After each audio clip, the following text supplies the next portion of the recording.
Hello friends, ನಾನು ನಿಮ್ಮ ಸುನಂದ.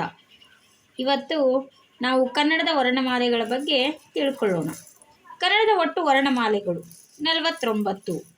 ವರ್ಣಮಾಲೆ ಅಂದರೆ ಏನು? ವರ್ಣಮಾಲೆ ಅಂದರೆ ವರ್ಣಗಳ ಕ್ರಮಬದ್ಧವಾದ ಜೋಡಣೆಗೆ ನಾವೇನಂತ ಕರಿತೀವಿ? ವರ್ಣಮಾಲೆಗಳು. ಅಂದರೆ ಅ ಆದಮೇಲೆ ಆ ಆದಮೇಲೆ ಈ, ಹೀಗೆ ಒಂದಾದ ಮೇಲೆ ಒಂದು ಬರ್ತಕ್ಕಂಥ ಅಕ್ಷರಗಳಿಗೆ ನಾವೇನಂತ ಕರಿತೀವಿ? ಕನ್ನಡದ ವರ್ಣಮಾಲೆಗಳು ಅಥವಾ ವರ್ಣಗಳ ಜೋಡಣೆಗೆ, ಕ್ರಮಬದ್ಧವಾದ ಜೋಡಣೆಗೆ ನಾವೇನಂತ ಕರಿತೀವಿ? ವರ್ಣಮಾಲೆಗಳು ಅಂತ ಕರಿತೀವಿ. ಈ ವರ್ಣಮಾಲೆಗಳನ್ನು ನಾವು 3 ಭಾಗಗಳಾಗಿ ವಿಂಗಡಿಸ್ಬೋದು. ಅದರಲ್ಲಿ ಒಂದು ಸ್ವರಗಳು, ಯೋಗವಾಹಗಳು, ವ್ಯಂಜನಗಳು. ಸ್ವರಗಳು 13. ಇವು ಅದಿಂದ ಅವರೆಗಿನ ಅಕ್ಷರಗಳಿಗೆ ನಾವು ಸ್ವರಗಳು ಅಂತ ಕರಿತೀವಿ. ಸ್ವರಗಳಂದರೆ ಏನು? ಸ್ವತಂತ್ರವಾಗಿ ಉಚ್ಚರಿಸುವ ಅಕ್ಷರ. ನೋಡ್ರಿ, ಅ ಇಲ್ಲಿ ಯಾವ ಅಕ್ಷರ ಆದರೂ ಸಹಾಯ ತಗೋತೀವಿ ನಾವು? ಅದೇ ನೋಡ್ರಿ, ಕ ಅ ಅಕ್ಷರ ಸಹಾಯ ತಗೋತೀವಿ. ಅದಕ್ಕೆ ಸ್ವರ ಅಂದರೆ ಸ್ವತಂತ್ರವಾಗಿ ಉಚ್ಚರಿಸುವ ಅಕ್ಷರಗಳಿಗೆ ಸ್ವರಾಕ್ಷರಗಳು ಅಂತ ಕರಿತೀವಿ.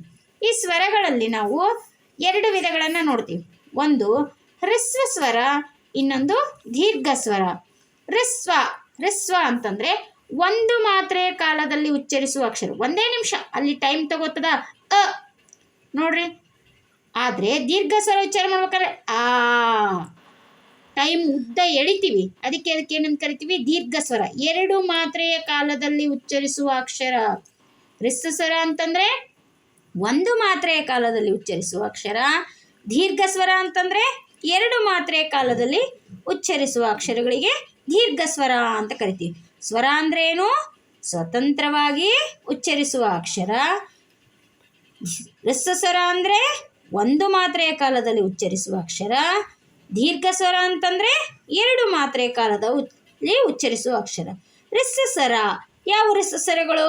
ಅ, ಈ, ಉ, ರು, ಎ, ಓ. ಇವು ಹ್ರಸ್ವ ಸ್ವರಗಳು. ದೀರ್ಘ ಸ್ವರಗಳು ಅಂತಂದರೆ ಆ, ಈ, ಊ, ರು, ಹೂ, ಎ, ಐ, ಓ, ಔ. ಇವಕ್ಕೆ ನಾವೇನಂತ ಕರಿತೀವಿ ಅಂತಂದರೆ ದೀರ್ಘ ಸ್ವರಗಳು ಅಂತ ನಾವು ಕರಿತೀವಿ. ಸ್ವರ ಅಂದರೆ ಅದಿಂದ ಅವು ಅಕ್ಷರವರೆಗಿನ ಅಕ್ಷರಗಳಿಗೆ ಸ್ವರ ಅಂತ ಕರಿತೀವಿ. ಅದರಲ್ಲಿ 2 ವಿಧಗಳು, ಹ್ರಸ್ವ ಸ್ವರ, ದೀರ್ಘ ಸ್ವರ. ಹ್ರಸ್ವ ಸ್ವರ ಅಂದರೆ 1 ಮಾತ್ರೆಯ ಕಾಲದಲ್ಲಿ ಉಚ್ಚರಿಸುವ ಅಕ್ಷರ. ದೀರ್ಘ ಸ್ವರ ಅಂತಂದರೆ 2 ಮಾತ್ರೆಯ ಕಾಲದಲ್ಲಿ ಉಚ್ಚರಿಸುವ ಅಕ್ಷರ.